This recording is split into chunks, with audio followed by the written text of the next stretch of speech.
நம்ம லைஃப்பில் 3 பேரை மறக்கக்கூடாதுங்க. யாருன்னு கேட்டிங்கன்னா, நமக்கு கஷ்டம் கொடுத்தவங்க, கஷ்டத்துலேருந்து வெளியே வர்றதுக்கு உதவி செஞ்சவங்க, நம்ம கஷ்டத்தை பார்த்து சந்தோஷப்பட்டு ஒதுங்கி போனவங்க.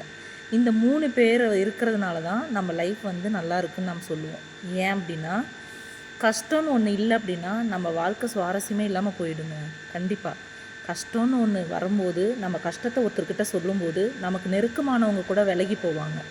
அப்போ வந்து அந்த கஷ்டத்தை பார்த்து, அவங்க கஷ்டப்படுறத பார்த்து விலகி போகிறவங்க யாருன்றதை நம்ம ஈஸியாக கண்டுபிடிச்சிடலாம்.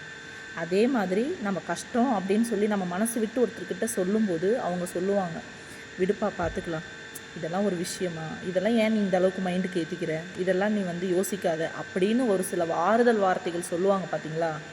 அவங்க வந்து நம்ம கஷ்டத்துலேருந்து உதவுறவங்க. ஸோ இந்த 3 விஷயங்கள் 3 நபர்களை பற்றி நம்ம லைஃப்பில் கண்டிப்பாக தெரிஞ்சுக்கணும். பை.